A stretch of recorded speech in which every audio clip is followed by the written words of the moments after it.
नमस्कार, स्वागत है आप सभी का देवभूमि समाचार में। मैं आपके साथ निकिता कश्यप। बुलेटिन की शुरुआत करते हैं। उत्तराखंड के मुख्यमंत्री पुष्कर सिंह धामी ने आलम मोहम्मद के विवाद पर कड़ा बयान दिया है। आपको बता दें कि उन्होंने कहा कि कोई भी सामान्य घटना नहीं बल्कि त्योहारों और धार्मिक अनुष्ठानों के दौरान अशांति फैलाने वाले जानबूझकर रची गई साजिश है और उनके साफ शब्दों में उनको चेतावनी दी है कि इसके पीछे वे शक्तियां हैं जो भारत को मजबूत होते नहीं देखना चाहती और ऐसे लोग प्रधानमंत्री नरेंद्र मोदी के मार्गदर्शन में विकसित भारत के संकल्प को बर्दाश्त नहीं कर पा रहे हैं। उन्होंने यह भी प्रश्न उठाया है कि किसी व्यक्ति से जुड़ने का मतलब क्या है? क्या इसलिए ही किसी के नाम की तख्ती लेकर घूमने का अधिकार हो जाता है? आगे उन्होंने क्या कुछ कहा, आप सुनिए। और आस्था के धर्म स्थान देवभूमि उत्तराखंड में है। ये महासू महाराज, धारी देवी, माँ पूर्णागिरी देवी, जागेश्वर धाम, यहाँ पर इस प्रकार की अराजकता बिल्कुल भी इस भूमि में बर्दाश्त नहीं की जाएगी और ऐसे तत्वों के खिलाफ कठोर कार्रवाई की जाएगी।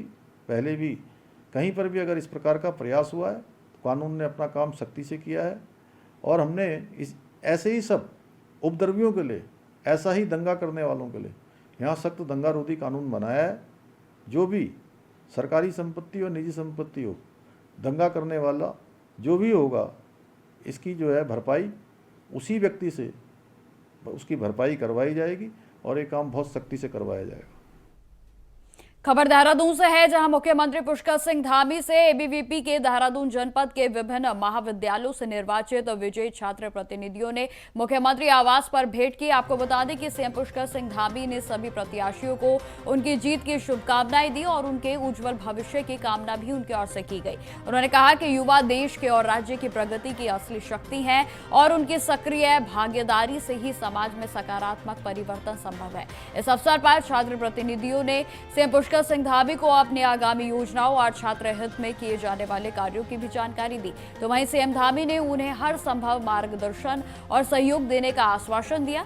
उन्होंने कहा कि राज्य सरकार युवाओं के सर्वांगीण विकास के लिए प्रतिबद्ध है और उन्हें शिक्षा, कौशल और नेतृत्व के क्षेत्र में आगे बढ़ाने के लिए लगातार प्रयास भी कर रही है।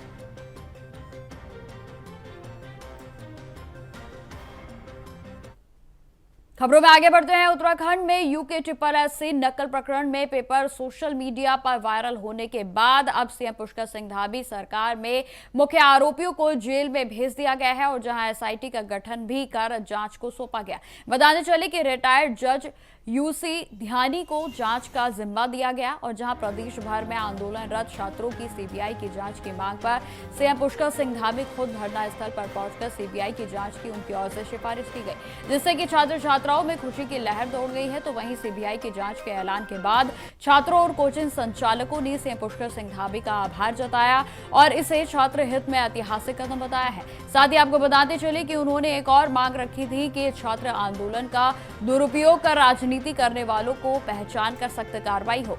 इस फैसले ने छात्रों का सरकार पर विश्वास और मजबूत कर दिया है।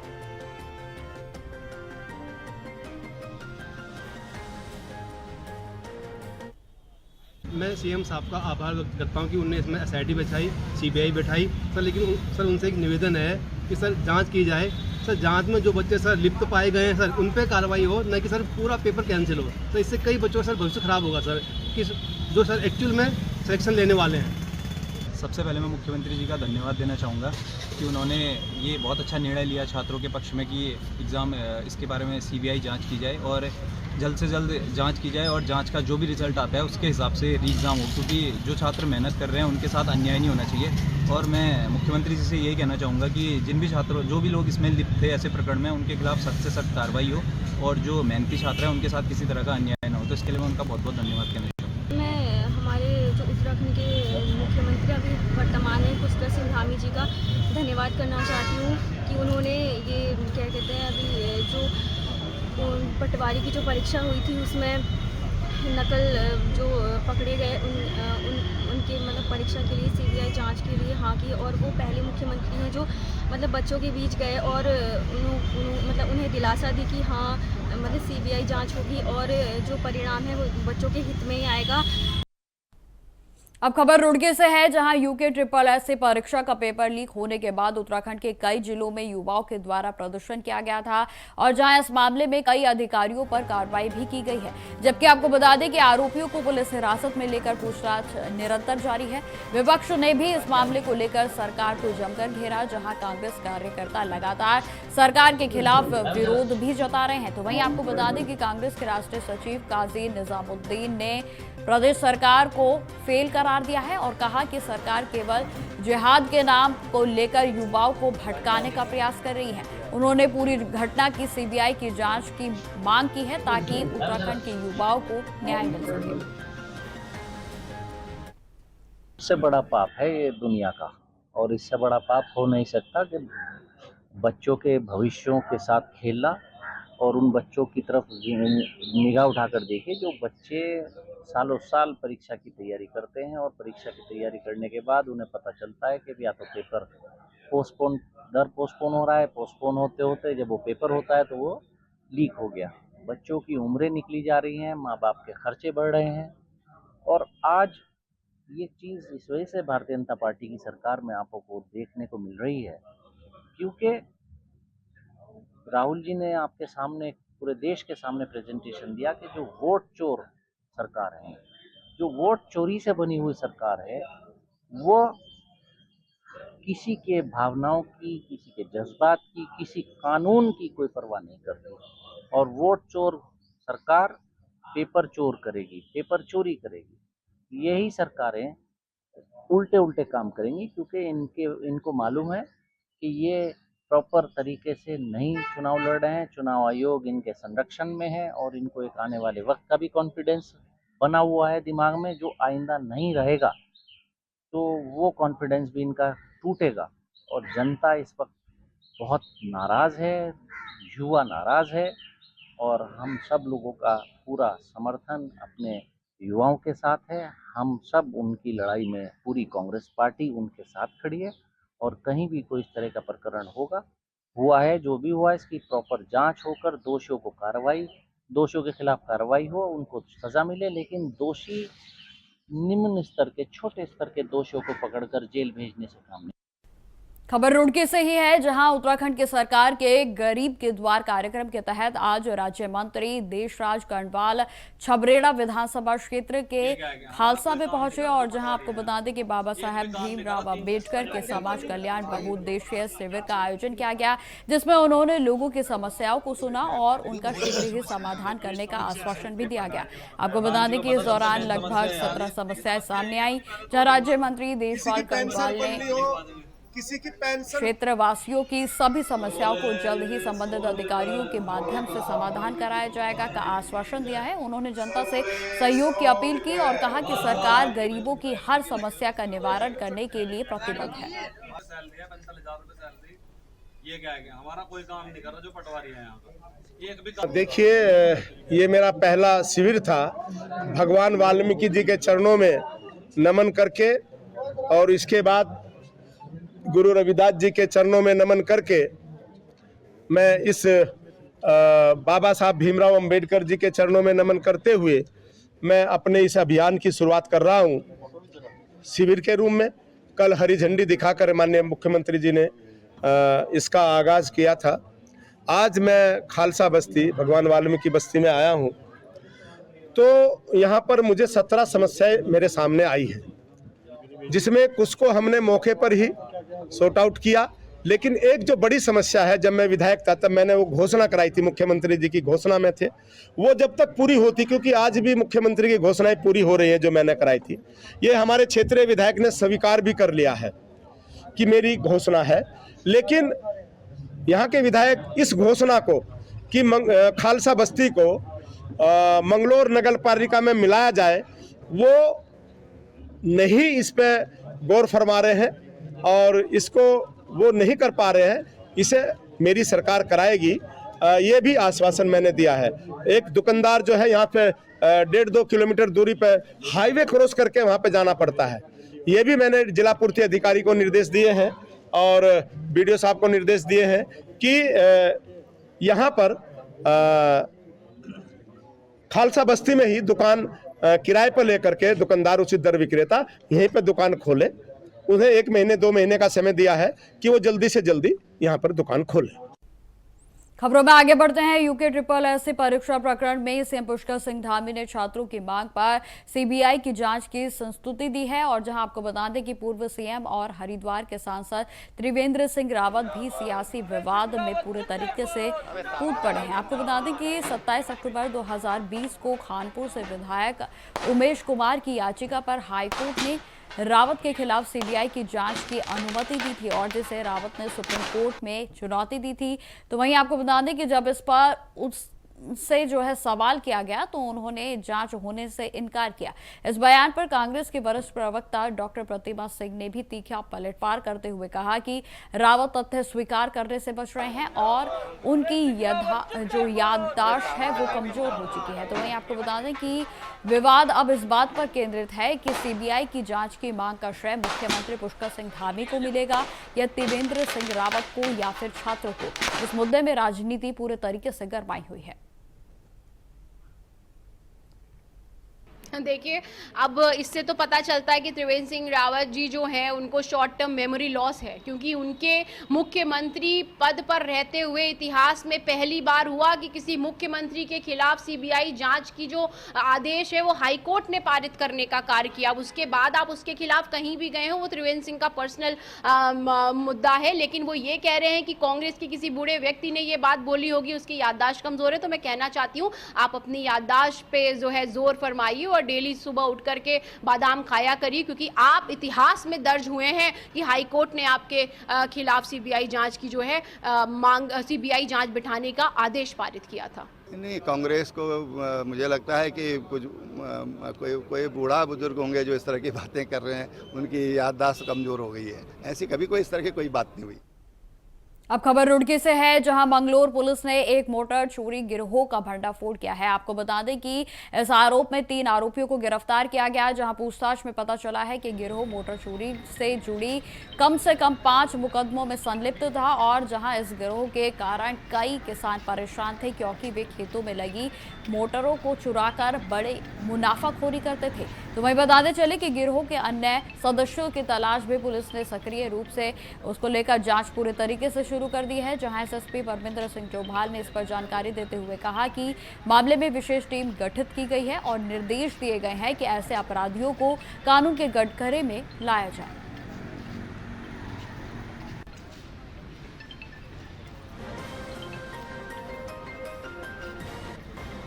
तो आपको बता दें कि मोटर चोरी के इस गिरोह को पुलिस के द्वारा गिरफ्तार कर लिया गया है, जिसमें कि आपको बता दें कि ये जो गिरोह है ये मोटर चोरी करते थे जो किसानों के खेतों में लगी रहती है और इसको लेकर ही खासतौर पर किसान जो है वो बेहद ही परेशान थे। और जिसके बाद आज रुड़की पुलिस के द्वारा इस गिरोह का भंडाफोड़ किया गया और जहां इस गिरोह के 4 लोगों को गिरफ्तार कर लिया गया है। बताते चले कि बीते कई दिनों से शिकायतें आ रही थी और जिसको लेकर किसान जो है वो खासतौर पर परेशान थे, क्योंकि उनके खेतों में लगी मोटरों को इस गिरोह के सदस्यों के द्वारा चोरी कर लिया जाता था और जिसके बाद लगातार शिकायतें आ रही थी और पुलिस ने त्वरित कार्रवाई की है और जिसमें इस गिरोह का भंडाफोड़ किया है और जिसमें कि 4 आरोपियों को गिरफ्तार कर लिया गया है। वहीं आपको बता दें कि इस गिरोह के नेटवर्क्स और कहां जुड़े थे, इसको लेकर भी पुलिस की ओर से आगे की भी जांच करी जा रही है।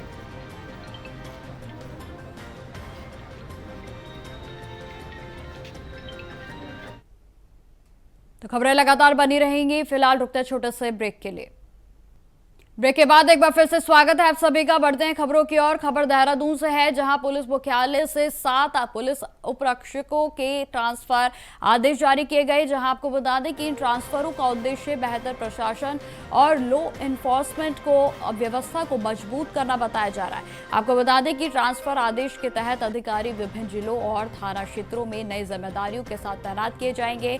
जहां पुलिस विभाग ने कहा है कि यह बदलाव क्षेत्रीय सुरक्षा और अपराध नियंत्रण में सुधार लाने के लिए किए गए हैं, जहां अधिकारियों को नए स्थानों पर त्वरित रूप से जिम्मेदारी संभालने के निर्देश भी जारी कर दिए गए। आपको बता दें कि ट्रांसफर सूची में शामिल अधिकारियों का नाम और तैनाती के स्थान जल्द ही पुलिस मुख्यालय के द्वारा सार्वजनिक किया जाएंगे और जिसमें पुलिस विभाग ने जनता से सहयोग की अपील की है ताकि नए अधिकारियों को उनके कार्यकाल के दौरान समर्थन मिल सके।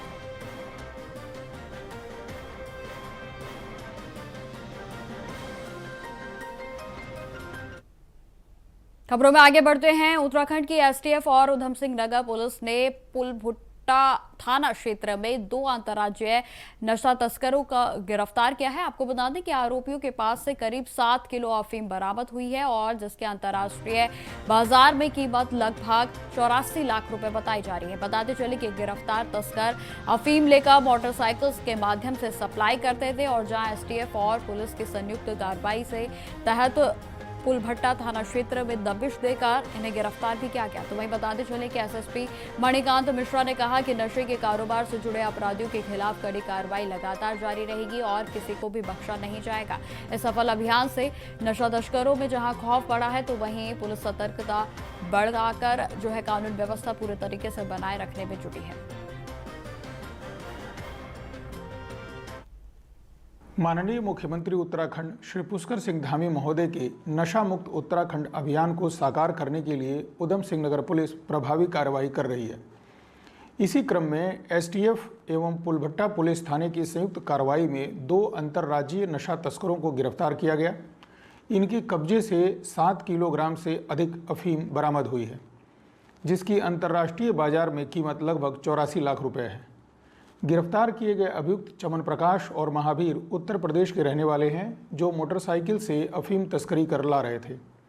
इनके खिलाफ थाना पुलभट्टा में एनडीपीएस एक्ट के तहत मुकदमा दर्ज किया गया है। पूछताछ में यह तथ्य सामने आया कि यह अफीम बरेली जनपद से लाई जा रही थी। नशा तस्करी से जुड़े अन्य अपराधियों की तलाश में पुलिस की कई टीम सक्रिय है। मैं आप सभी से निवेदन करता हूं कि यदि आपके आसपास कहीं भी नशे का कारोबार होता दिखाई दे तो तुरंत संबंधित चौकी या थाने में पुलिस को सूचना दें। अब खबर मसूरी से है, जहां उत्तराखंड सरकार और बीजेपी की मसूरी की पहल से उप जिला चिकित्सालय में बहुउद्देशीय स्वास्थ्य शिविर आयोजित किया गया और जिसमें सैकड़ों लोगों ने निःशुल्क स्वास्थ्य सेवाओं का लाभ उठाया। तो वहीं आपको बता दें कि शिविर का उद्घाटन कैबिनेट मंत्री गणेश जोशी और पालिका के अध्यक्ष मीरा सकलानी ने किया। बताते चले कि मंत्री जोशी ने डॉक्टरों को सम्मानित किया और बताया कि यह शिविर प्रधानमंत्री नरेंद्र मोदी के सेवा पखवाड़े के तहत आयोजित हुआ है और जिसमें आयुष्मान कार्ड बनाए जाने, मुफ्त दवाएं वितरित की गई और जहां पर विकलांग प्रमाण पत्र को भी बनाया गया है। बताते चले कि उन्होंने अस्पताल में डॉक्टरों और स्टाफ की कमी दूर करने और चतुर्थ श्रेणी के कर्मचारियों की भर्ती का भी आश्वासन दिया। तो मैं बता दें कि आपदा प्रभावितों के लिए मुआवजा बढ़ाया गया है, जहां पर शिविर में 500 से अधिक लोगों ने लाभ लिया और डॉक्टरों ने आगे भी ऐसे ही शिविर नियमित आयोजित करने का आवश्यकता को जाहिर किया है।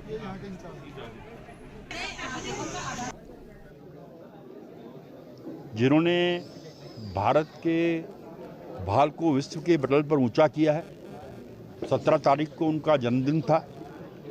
17 तारीख से लेकर 2 अक्टूबर तक उनके जन्मदिन को हम सेवा पखवाड़े के रूप में मना रहे हैं। कहीं गरीबों के साथ सहभोज हो रहा है,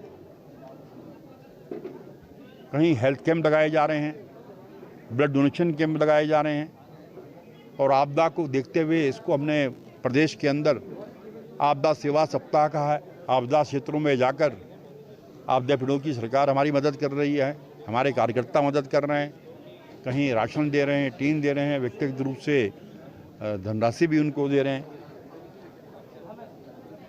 मैं उनके दीर्घायु होने की कामना करता हूं।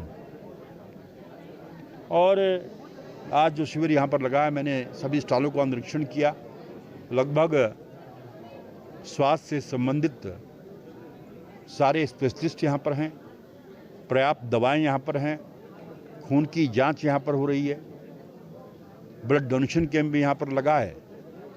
और मुझे अभी ये बताया गया कि राशन कार्ड में कोई दिक्कत है। मैंने डीएसओ से अभी बात की है। हम सुनिश्चित करेंगे कि जिस ध्येय के साथ ये कैंप लगा है, लोगों के राशन कार्ड बने और अंततः 1 हफ्ते के अंदर एक सेपरेटली राशन कार्ड बनाने का कैंप यहाँ पर लगाएंगे। आयुष्मान कार्ड यहाँ पर बनने, जिससे गरीबों का 5 लाख तक का इलाज होता है।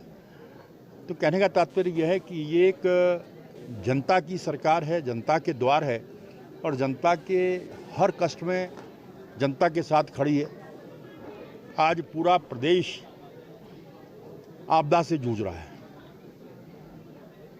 और मेरी विधानसभा में सोच रहा था कि आपदा इस बार हम बच गए, संकट टल गया, लेकिन जाते जाते एक बहुत बड़ा दंश मसूरी विधानसभा को दे गया।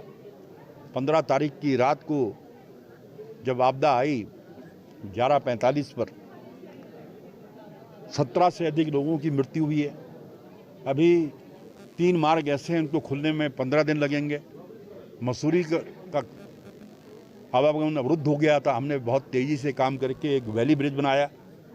टपकेश्वर मंदिर, वहाँ पे वैष्णो माता मंदिर है, लोगों का आस्था का केंद्र है, वहाँ का पुल बह गया था। 2 दिन के अंदर उस पुल को हमने बनाया और जगह जगह मार्गों को हमारे अधिकारी कर्मचारी खोल रहे हैं। और सबसे बड़ी बात, मुख्यमंत्री खुद ग्राउंड जीरो पर जा रहे हैं। जब माननीय मुख्यमंत्री जी ग्राउंड जीरो पर होते हैं तो पूरा तंत्र वहाँ पर होता है। और इस आपदा की घड़ी में हमारी सरकार आपदा पीड़ितों के साथ खड़ी है और मैं आज मुख्यमंत्री जी का आभार व्यक्त करता हूँ। अब खबर विकासनगर से है, जहां से एक दिल दहला देने वाली वारदात सामने आई है। आपको बता दें कि 22 वर्षीय युवती का पहले अपहरण किया गया और फिर उसे शारीरिक संबंध बनाने से इनकार करने पर उसका गला घोंटकर उसकी हत्या कर दी गई। बता दें जिले की पुलिस ने सनसनीखेज मामले में तीनों आरोपियों को गिरफ्तार कर लिया है और जहां मामला कोतवाली विकास नगर का बताया जा रहा है। आपको बता दें कि पुलिस जांच में खुलासा हुआ है कि आरोपी ने अपने साथी और नाबालिग के साथ मिलकर 7 सितंबर को युवती का अपहरण किया। पूछताछ में सामने आया कि जब पीड़िता ने शारीरिक संबंध बनाने से साफ इनकार कर दिया तो आरोपियों ने बेरहमी से उसका गला दबाकर उसकी हत्या कर दी गई। आपको बता दें कि शव को नहर में फेंक दिया गया था और जहां पुलिस ने 12 सितंबर को शहबाज को गिरफ्तार कर रिमांड पर ले लिया है और जहां आपको बता दें कि उसने अपने अपराध को भी स्वीकार कर लिया है।